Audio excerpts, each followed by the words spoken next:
Welcome, guys. We are back and we have an amazing expert with us today. We have Valentina Manini, who is a change expert and a consciousness explorer, and she's going to share her work with us around anxiety and some of the things that she's discovered about the mind and our consciousness. So we're going to get into it. It's going to be quite deep, and I'm sure a lot of you guys are going to get a lot of value from this. So welcome, everybody who's watching live and on the replay. So welcome, Valentina. Thank you so much. I'm so excited to be here.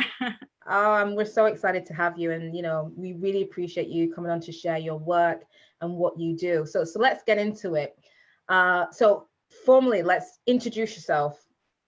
Yes, so I'm Valentina Manini. I'm originally Italian, even though I live in Switzerland. And my life changed really dramatically over the course of my life. I started out as a very social little girl, but then a lot of things happened, mostly family-based. So I had a very controlling parent, and my father left when I was 10. And after this storm that happened in my life, I just was not that social anymore. I was crippled with anxiety. I felt that that there was something wrong with me, that I was just not good at anything really. And I went through life with this idea that there are a few things that make you happy, that when you get to conquer those few things, then magically you feel happy. And those things were a good job, a good quality of life, and a partner who loves you. And so I checked all those boxes. It took me a decade. So there I was, 33. I was a successful manager in a corporate company. I moved to Switzerland, so I had a quality of life I could have only dreamt in Italy. And I met my soulmate after a couple of not so good relationships in which I learned a few things about myself. And there, where was my happiness?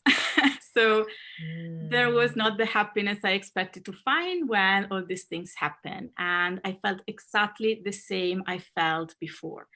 I felt just empty. I felt that I could jump out of my skin any moment. I could not pursue anything meaningful. I didn't feel any purpose in my life. I loved my job, and yet there was just this feeling of dread that I was not fully living, that there was so much unsaid and undone and unlived, and I couldn't live with that anymore. Wow. And so my turning point was at 34, pretty late in life, I would say. So just let's go back a little bit, because what quite intrigued me was your sort of story around your childhood experience. And I know you had like a really loving mother, but you said she was a little bit controlling. And I want you to just give us some insight into the kind of impact it kind of had when you were sort of growing up, in terms of like the anxiety, because when you shared this with me, is like really kind of a new concept, and I'm pretty sure there's some women in the group that may have anxiety or struggle with this, and I think understanding where it stems from could give them some empowerment. So could you enlighten us on your journey with your anxiety in your childhood? Yes. Well, it all started with actually not realizing I had anxiety. I realized I had anxiety so much time after. And I think that's one of the reasons why I could get out of it, because nobody labeled me. I did not label me as having anxiety. And when you label yourself and you look in the internet, there are so much misleading information about it.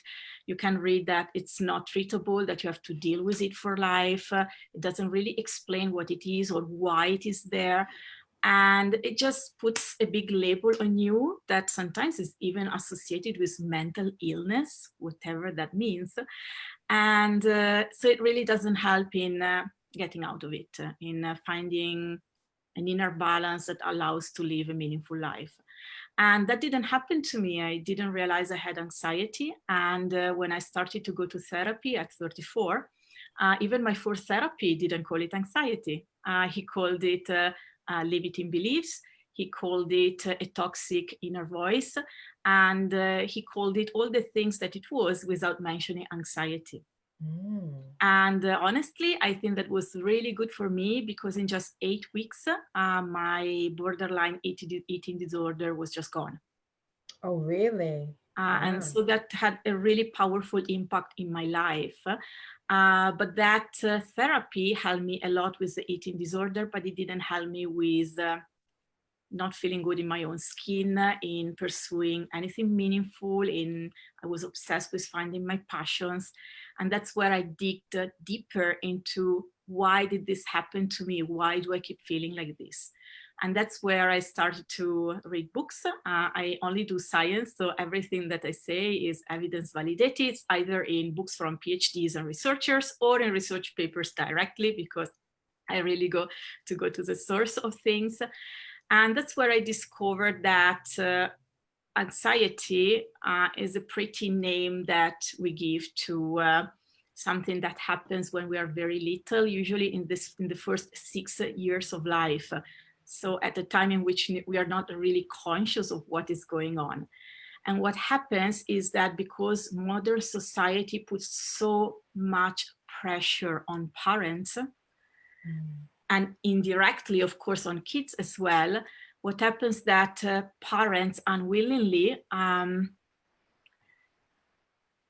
give the message that in order to be accepted, the child needs to trade in authenticity. Every time the parent tells the child, stop crying, there's no reason to cry, then the child interprets it with, so I feel like crying, I feel this sadness, and that's wrong. My mother doesn't accept me when I have this sadness. I have to put the sadness away so that I don't cry anymore, and my mother is happy and I am accepted.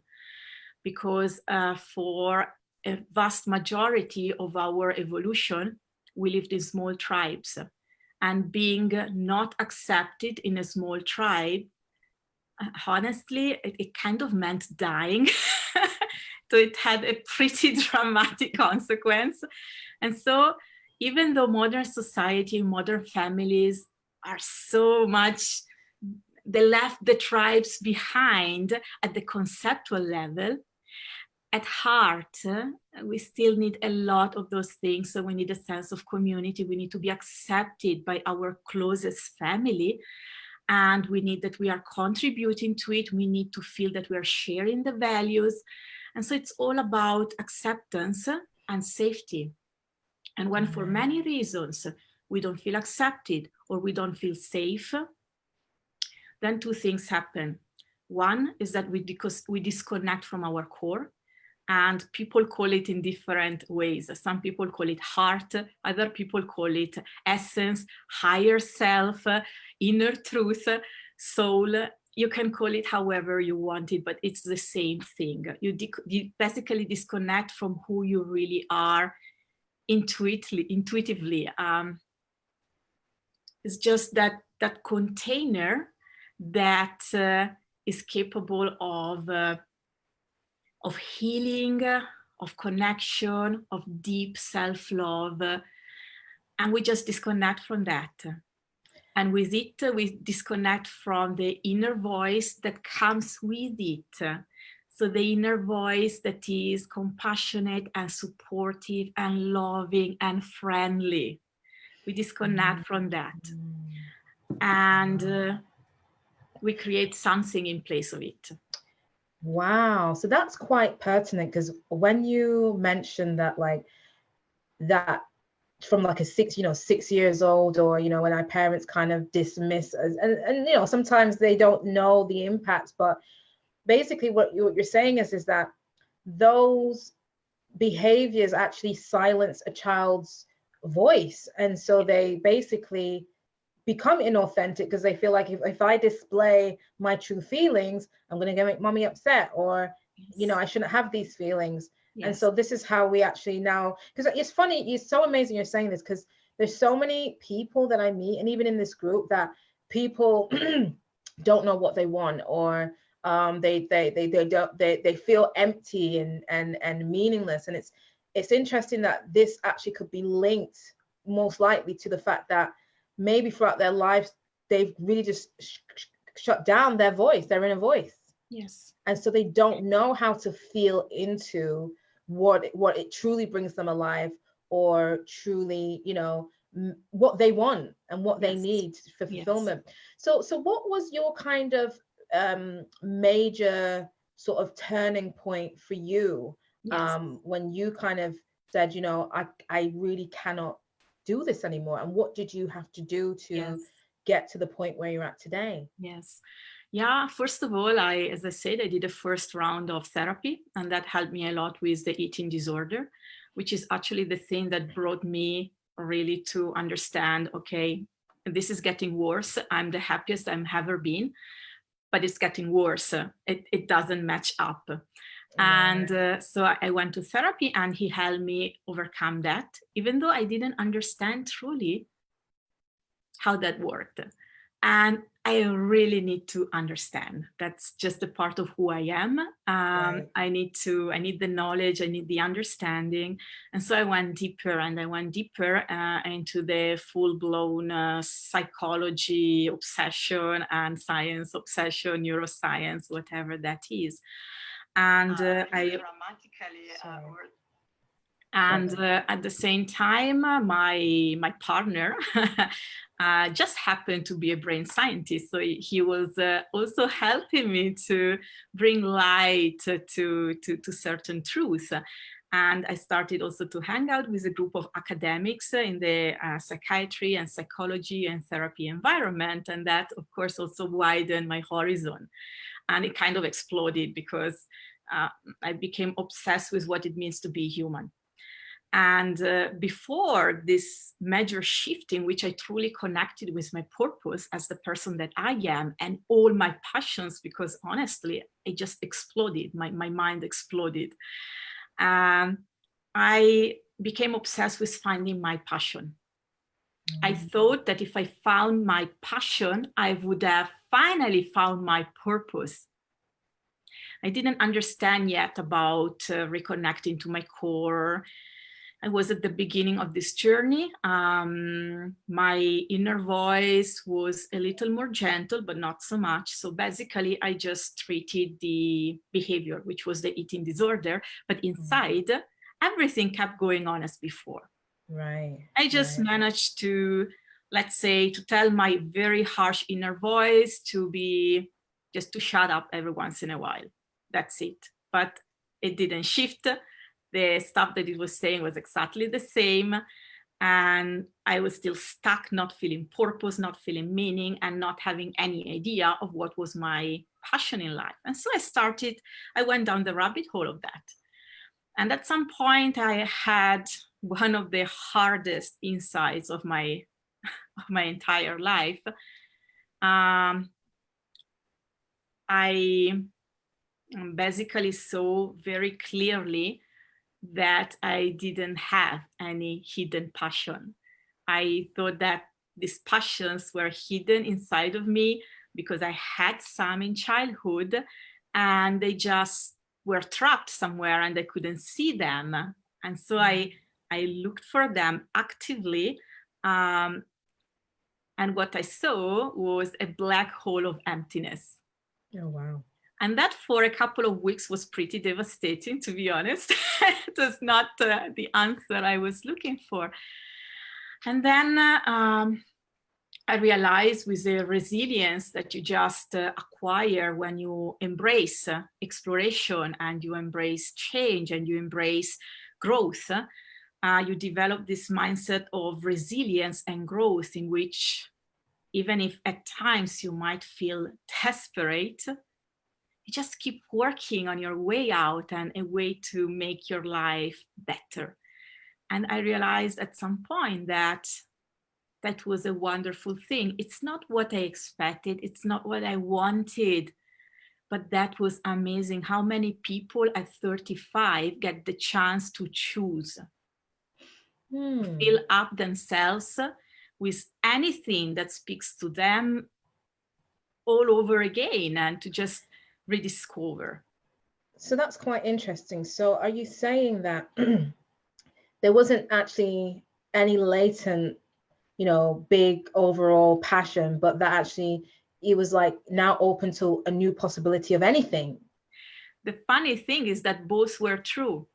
Until I accepted my emptiness, I could not see any latency in any way because my eyes were shut.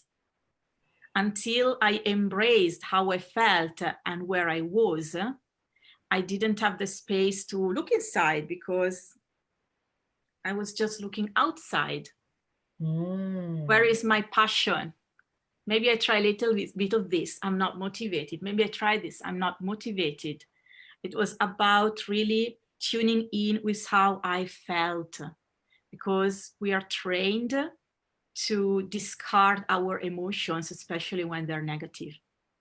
And like that, we don't learn that actually we are made of many parts. That's why when we try to make a decision, especially important decisions, we have a crowd of voices in our heads. Some are supportive, some are telling us, forget about it. No, I'm not gonna do that. You cannot do that. You know, the very supportive and unsupportive voices in your head. And that is the easiest way to bring to our awareness the fact that we have different parts functioning in our mind. And in scientifically terms, it's called ego fragmentation. And it also happens in childhood, but all through teenage years. Sometimes when one goes through very hard trauma in adult life, it can still fragment in adult life, but usually it happens in childhood and teenage years. And what happens is that, you know, that part that got silenced and muted, that part that was the little child who wanted to express itself, that part was sent away because it was a threat to acceptance. Right. And so this is a part that gets sent away. It gets hidden in a little corner of our heart. It's still there, but we are not connected to it. But it is there when we feel rejected by someone and we get flooded by that wave of pain, of really deep pain. My friend canceled a dinner with me. Of course, he doesn't want to spend time with me. And then you go down the vortex of I'm not good enough. Of course, I'm a boring person. Of course, I'm worth nothing. No one loves me. That kind of downward spiral. These are emotions that come from that little child that just get reactivated while we live our adult life. Our parts that are shut off sometimes just come up. And they tell us a message that we don't listen to, of course, because we are trained not to listen to the messages that come from inside. And at the same time, we have another part of us that protects us from the pain of that part, of that disconnection that happened. And this part usually is the harsh inner voice, is the unsupportive talks, it's the negative talk, it's the self-doubt, it's the lack of clarity, and it's all these messages that keep us small and they keep us disconnected. Okay, so I remember when we spoke before and you mentioned something that it just resonated with me so much, and I think you kind of mentioning that. It's like you said that we're like layers, so we're not just one person, but we have like fragments of our sort of being. Yes. And so like our 10-year-old self, 11-year-old self, 12 is like still there. And what you explained was is that once if there's been like a emotional charge or like an emotional trauma of some sort, that it does get triggered.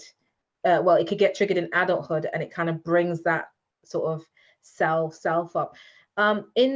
For people that are watching, what would you say is like the steps to healing these aspects of our psyche, because I think there's people that know there's an issue, but it's like, you know, okay, yeah, we understand that maybe some people understand therapy, but what are some of the things people can do to like address these issues and, you know, overcome some of these sort of traumas or things that have happened many years ago, even some things that they're not conscious of, but are still affecting them today? Yes. So the main goal is to actually reconnect to the higher self, to our essence, because when that happens, we really almost magically start feeling passion again. We rediscover or discover for the first time, like in my case, our purpose in life. And our inner voice shifts as well. So I use a 5 steps framework to do that. It's awareness, thoughts, emotions, and conscious choices. So awareness is awareness pretty much about what I talked about. Awareness about what is your belief system that you have assimilated from your family, the larger community you were into, and society as a whole. And awareness around your inner parts. How many parts can you reconnect to? At the beginning, it's a little difficult, but honestly, it's not as difficult as you may think, because it's enough to pay attention to the different voices that come up in our head. And then at some point you start to see a pattern. Oh, okay, this is the harsh voice who was always unhappy about everything. Well, this is the childish voice who wants to play and do creative stuff and jump in the mud and stuff like that. So awareness about the inside parts, and therefore awareness about the voices that are going on in our head. And the most important part we need to become aware at the beginning is the one that is linked to our inner voice, the harsh inner voice, because that's the part that is running our life in autopilot. And that's the part that we need to really get close to, understand where it comes from, understand what it is protecting us from, so that we can show it an alternative. Yeah, and that makes a lot of sense, because I know I've experienced it where what I call my inner critic, which is like, oh, you can't do that, or oh, it's not possible, or if you do it, you're going to fail. And, you know, that oft has in the past, but not so much now, but in the past has like really stopped me from doing things, or just, you know, letting me play small. And I think this is something that I think definitely a lot of people in this group will, or who are watching or listening on replay or whatnot, can relate to that. Often, you know, we want to do things and we know we actually can, but there's this little voice in us that kind of like talks us out of doing it. Yes. And stops us from you know, pursuing our goals. And I think it's interesting, because I think there's some people that are aware of that voice, and there's some people that are not, because they almost identify with that voice. They actually do, yes. Most people think that that voice is their inner voice, while in reality the inner voice is muted. So how do you tell the difference between inner critic and higher self, or soul, or essence? How do you tell the difference? It's really the intent of the message. Let's just say, let's take the exactly same message, okay? Something that I went through last year, so that it's actual and it's relatable too. I have twins. They are now 3 years old. And so my last 3 years were quite tough. And last year I was raising the twins and working on my business. And sometimes I would hear this voice telling me, "Why are you so tired?" And it was an angry voice. "Why is that? Are you so tired? Why can you be so tired? You cannot do this. You cannot do that. You cannot do that other thing you want to do. you're so passionate, you want to do that, but you cannot because you're so tired. Why are you so tired? That's the inner critic. That's the harsh inner voice. While my self, my higher self, would talk in a very different way. It would say, are you tired? In a very compassionate and empathetic way. It would remind me to check in with myself, to feel the tiredness so that I could take a break. Right. So the harsh voice is just telling you what to do, what not to do, how to feel, how not to feel. This is good for you. This is not good for you. It's critical. It's harsh. It's not supportive. While the higher self is empathy, is compassion, it's healing, it's listening without judgment. And yeah, so. Yeah, no, because I just, something came to mind, maybe it's my ego or consciousness, but what would you, from a scientific point of view, how does the science world define these different voices? Did the science acknowledge that, okay, higher self, or would you, like, what would you consider that voice? And the critical voice, is there a term or scientific term that, you know, they call the other voice? Yes. Well, as I said before, the parts are called ego fragmentations. So that is something that is in the literature. It's recognized, of course. Different parts of science might call it in different ways, but ego fragmentation is a very valid way. Then there is a therapeutical model which calls them parts, very simply, and it describes them as a part of a family system, because these voices are like a family in our head, right? So some are more, have more authority, others are more submissive. And yeah, it's really about finding a balance and a cooperation between all the parts that brings us to be truly happy. And the self, well, it's still debated where the self is and what the self is, but it's scientifically acknowledged that the self exists, that there is this part of us with which we are mostly in touch with when we are little kids in a very intuitive way, this ability to know what you need and what you don't need, like this ability to know, I'm tired, I should take a break. How can we unlearn that growing up? That is something really basic. Thousands of years ago, when we were living in tribes, listening to your body and your mind was fundamental for survival. Well, I can relate to that a lot because my childhood was very, especially my adolescence years, I didn't grow up with my parents. I was left alone a lot. When I say left alone, I just, from a very young age. And the one thing that like has brought me to the successes and the like was literally just listening to my intuition, because that's all I had. I actually didn't have parents telling me do this, do that. Yes. I had to figure it all out. And then when I look back, and this is why like my inner voice is, it's like, it's the one thing that I trust, because it was the only thing, it's just like instinct. It was like, and I've made so many gut decisions based, even just doing this event was like, it was just like a flash of an idea, a wave of inspiration. And I just got up and did it. There was no logical thinking. I just did it. Yes. And I know to some people it's a little bit crazy to be so kind of like, but it's how I've learned. I've never had to like anything else to guide me, but this intuition. And it's taken me to some really amazing places. That's amazing.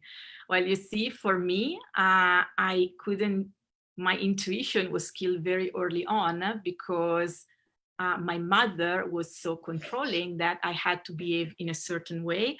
I had to do things in a certain way, and they were never good enough anyway. So my intuition very early on just went down. It just disappeared because clearly my intuition was wrong. And therefore, my inner voice got muted. And my inner voice, it was my mother's voice. Saying, don't do this, you're wrong for the...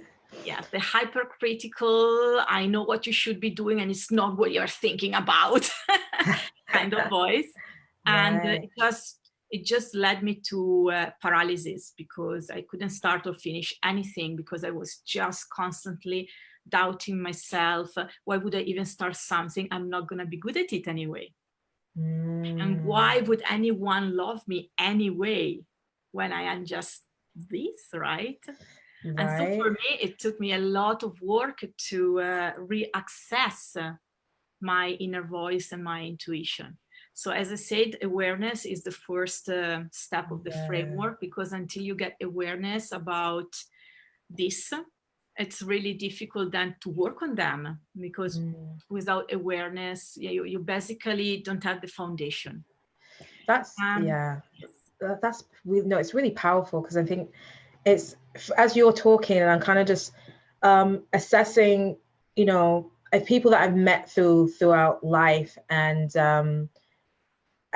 it's interesting enough, because I was going to ask you, how is this linked to people who suffer from trauma?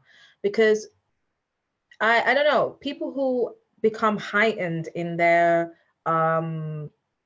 sense of awareness, because I know that's what trauma does. It can heighten your, you know, senses. How does this concept of you know, being these two voices and intuition link with like traumatic experiences, or is there any link between the two? Yes.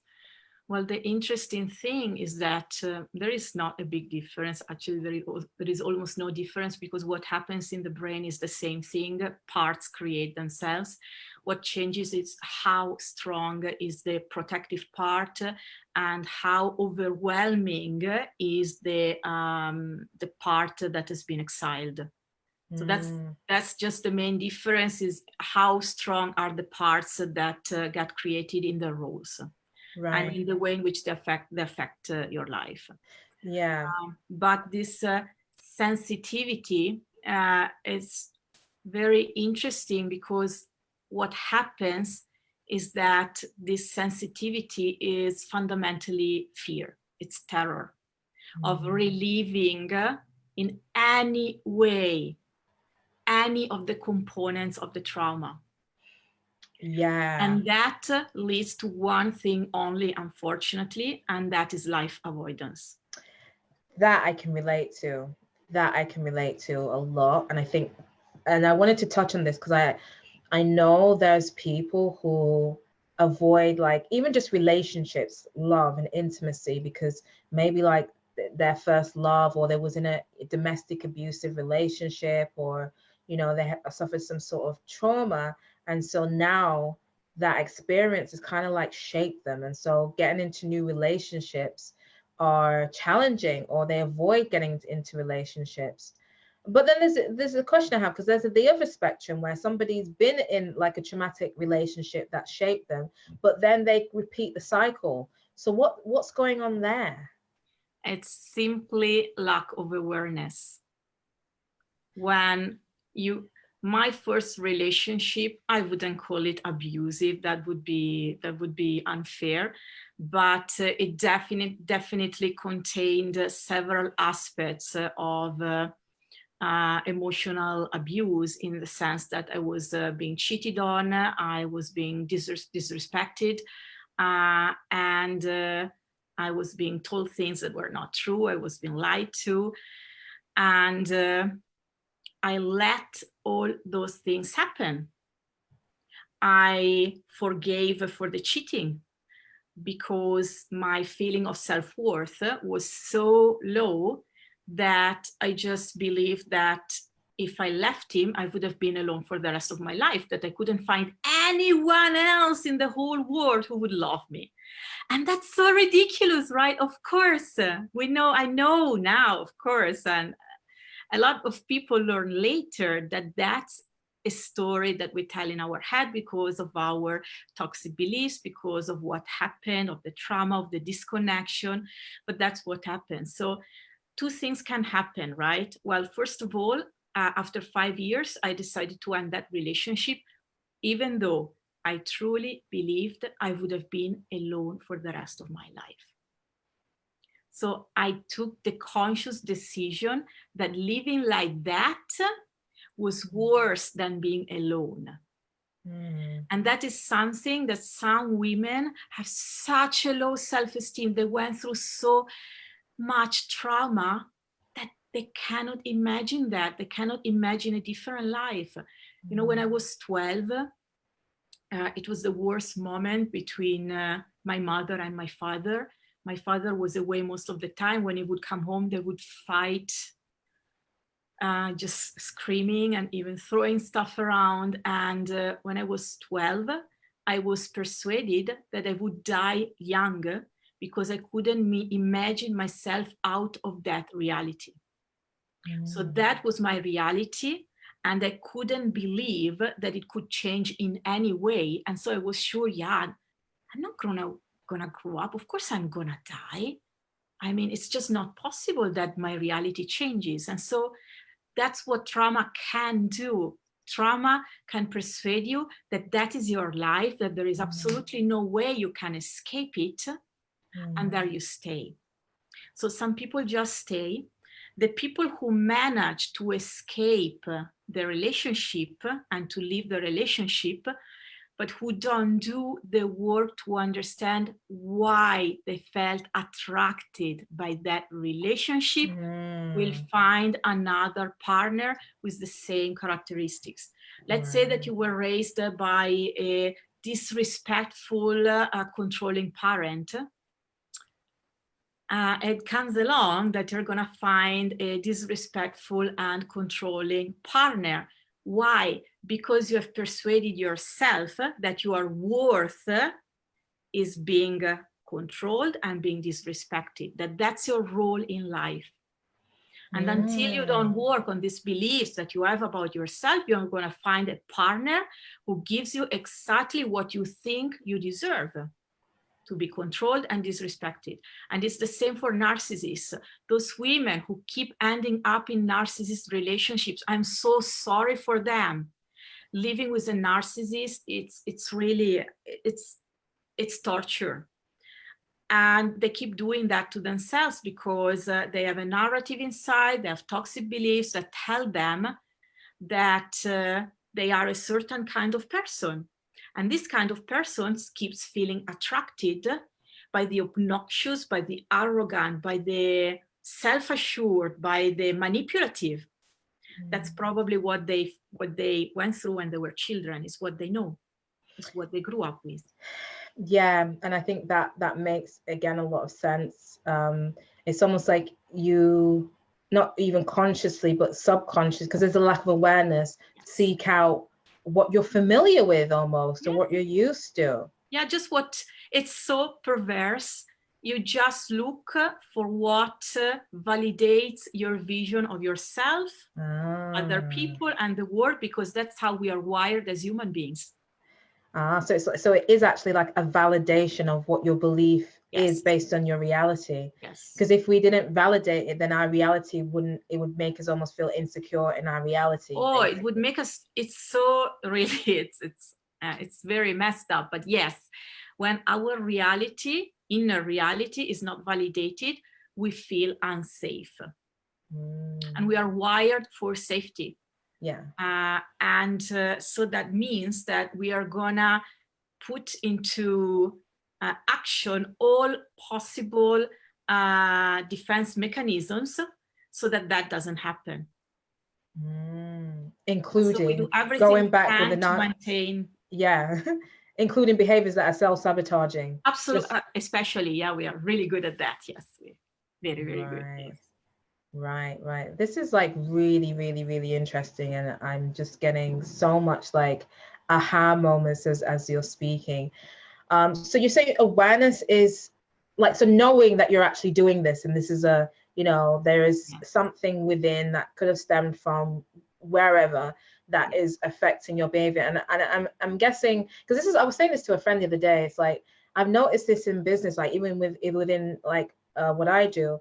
my friend, she does mainly relationships. I work with clients more in a business setting, but I've noticed that clients who have low opinion of themselves, like in terms of like their worth, tend to, it like translates in everything. So their worth in business, their worth in relationships, their worth in friendships. And it's like this common thread. If you, and those who feel like they're high value tend to be like high value in everything. And so once you make that, it's like once you make a shift in one area, it kind of like translates to everything. Why is that?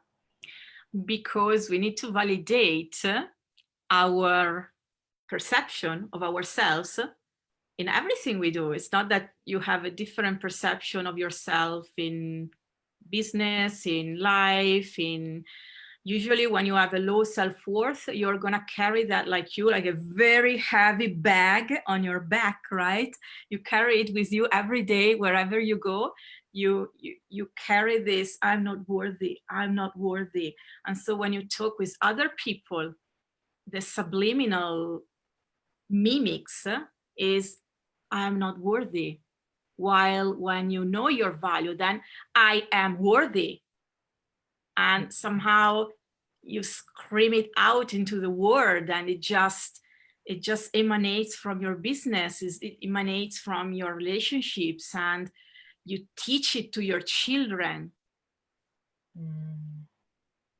Yeah, no, that's so powerful. And until you feel it, you just cannot. I mean, the fake it until you make it, in some ways, it's really good advice, but not when it stops you from getting the awareness that you need and working on it. Because you cannot fake it when you believe that you're worth nothing. There's no way in earth that you can fake it, because you don't even know how it feels and what it means. You just don't know it, right? I didn't know it until I was 35.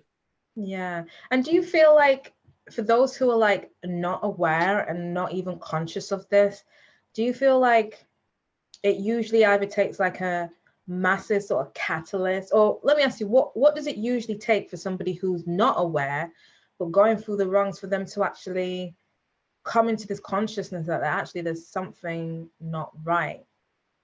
Different people are different. Unfortunately, it usually takes rock bottom. Yeah. It's the very sad reality of being human, is that very often for us to find what individually we need to turn page is rock bottom plus what I call intellectual honesty. It's looking at yourself in the mirror and admit to yourself, this life feels like shit. I feel like shit. I'm going to do something about it, whatever it takes. And that's rock bottom plus intellectual honesty. And you just don't get out of that. So if there's anyone watching and they're at rock bottom or nearing or heading there, what would be your best advice to them? Depending on the type of person that they are, to just find a solution that resonates deeply with who they are. If they feel the resistance, they should know that that resistance is there to keep them from changing things. Yeah. So the resistance is good. Whenever you feel resistance, as dreadful as it feels, it means I am doing it.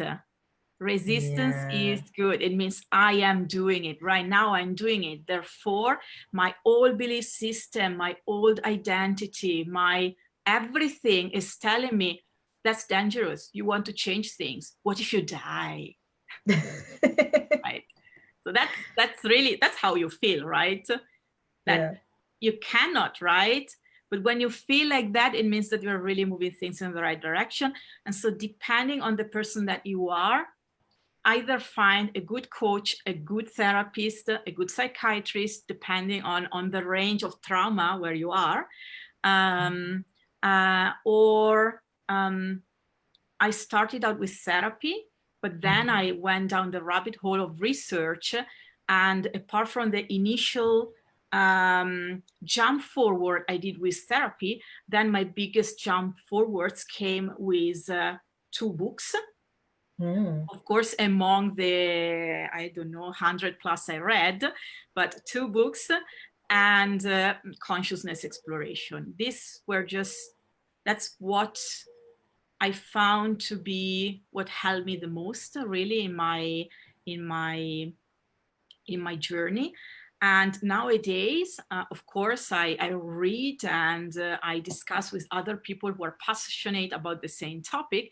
And I went back into therapy, but from a very different perspective. And that's the perspective of being able to actually choose a therapist. I call him the magician, you know, because not all therapists are born equal, and I didn't know that. Right. I thought that a therapist is a therapist, and that's not true. The majority of therapists are just bored. So they train in one system and they just try to apply it to everyone, like one fits all kind of system, and that does not work because we are not all the same.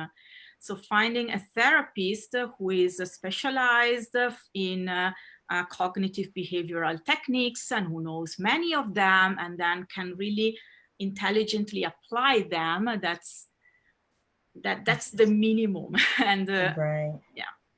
So yeah, sorry, I'm just checking onto the group, and there's always 1 or 2 questions. Yes. Kelly was asking what kind of self-work do you recommend, which I think we did kind of touch on that. And yeah, I think we kind of did touch on that. So I hope that's answered your question, Kelly, if you're still watching. I would add one thing for that. So we said that awareness is the first step. And then I would say just very briefly, what are the other 2? One is thoughts. When you have an overall awareness about your toxic beliefs, your inner voices, then you work on your thoughts and you work to create an inner observer. So when the thoughts come up, you can evaluate them instead of buying into them automatically. So it still happens to me that I think, you're not good at that. Why would you do that? And then I feel the sting, because it still stings, right? It's not that it's all roses and rosebuds. It still stings, right? So I feel the sting, but then I have the inner space necessary to look at it. Okay, is that true? But the most important thing to us is this thought gonna bring me any closer to the person I want to be and the life I want to live? No. Okay, thank you, Mind, for your suggestion. It's really nice that you want to help me and protect me from feeling hurt. I think I'm gonna do this anyway. So that's creating that inner observer that allows you not to feel overwhelmed and go down the spiral of your thoughts.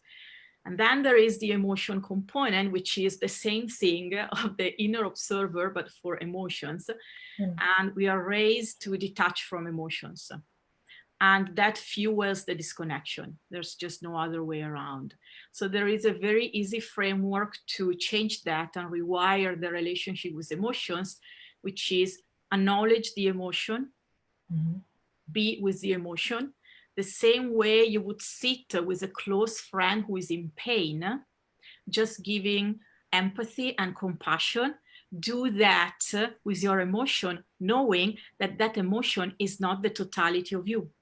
Even anxiety is not the totality of you. It's one part of you. So you sit with that part and you give empathy, you just give compassion to that part. Right. And then you listen, you just listen. So you are in the presence of this emotion in a compassionate way, and you listen to it. Sometimes it's just gonna tell you, I am terrified. And then it's about using that inner observer to see, okay, you are terrified. I'm so sorry you feel like that. I know that this is good for me. I know this is gonna bring us in a better place. Let's do it together.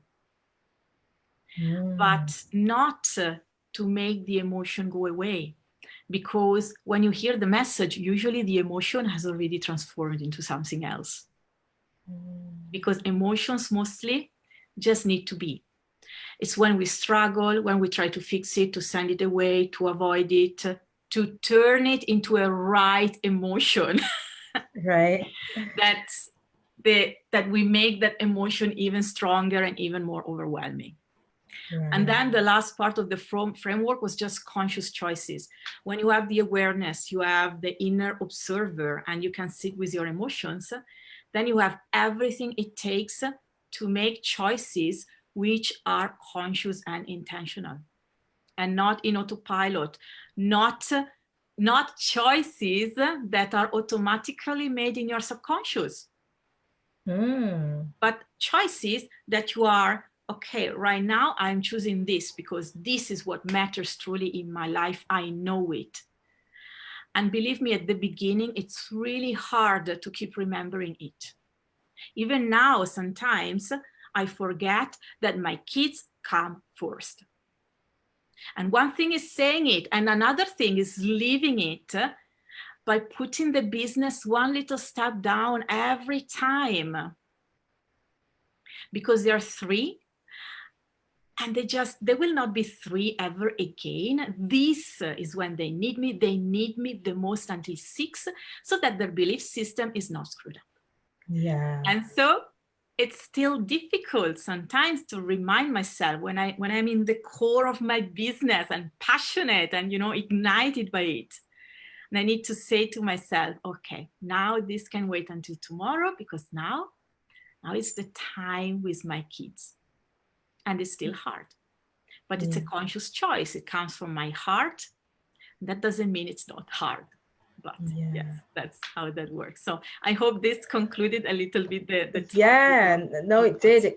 You've really, really given us so much insight, and I really, really do appreciate you going into this. I think it was a beautiful topic, and I think you've articulated it very, very well. And I think you've definitely opened up a conversation that I know those who do, watch back and listen to what you're saying will just that bit of awareness of what's going on and how to solve some of these problems. I think your work's amazing and what you're doing, and thank you for sharing this with us. So how can people reach you if they want to work with you? I know your group link is actually in the description, so I know that, but how can other ways people can reach you or work with you? Well, you can just contact me anyway through Messenger, through email, through my business page, personal profile, whatever. In my group, I have free masterclasses. I go live every week with Q&A. So that's a very good place where to get more of everything. But yeah, absolutely reach out to me if you have more questions. I will be happy to answer them. And yeah, that's just my life, really. Teaching people how to gain the awareness and reconnect with who they are, so that they can really be the person they choose to be and shape the life that they crave. That's really my purpose in life. Fantastic. Well, Valentina, thank you so much for sharing your beautiful and amazing work in the 2020 Sacred Woman. We are so excited to have had you, and you've been an amazing contributor to this. And I do know, my intuition is telling me that there's somebody's going to watch this and it's going to give them their aha moment. So I really appreciate you coming on today. And just any final thoughts? I mean, I just want to say, what would be your kind of one piece of wisdom that you want to leave with the group? Most of the problems you think you have in your life are just because you are disconnected from yourself. Because when that reconnection is restored, you have clarity. You have awareness to get to clarity every single time you need it. You just learn a process that is going to work for the rest of your life. So when you think that you have a problem, that it's caused by something external, rethink it. and look inside. Focus only on what you can control, because what you cannot control, you're just wasting energy on it. Focus on what you can control, because that gives you back control of your life. And if you feel a lack of purpose, a lack of passion, a lack of life, then probably your inner connection at some point got damaged. And I know that you have everything it takes to restore it. It just takes some time and some more, but that's all that there is. If you choose to do it, it's gonna happen. Perfect. Thank you so, so much, Valentina. So guys, this was the lovely Valentina Manini. Manini. I did it. And so guys, if you do want to connect, she has a freebie as well. So do sign up. If any of this resonated with you, please do sign up for her freemium, connect. And yeah, drop it. If you're watching this on the replay, drop a comment, a question. I will answer, and I will also probably go live later today for a Q&A. If anyone is online, I will just pop up in the group. So if anyone wants to, if anyone has questions, you can write them in the comments, and then I will address them later in the Q&A. Yeah, so guys, we'll do a Q&A tonight in the group. So any questions, anything you want to understand, just drop that in the comment box and we can address them later on. So thank you so much, Valentina. We really appreciate you, and you've been so amazing. Thank you very much. Thank you so much for having me. You're welcome. All right then, guys, until next time. Bye. Bye-bye.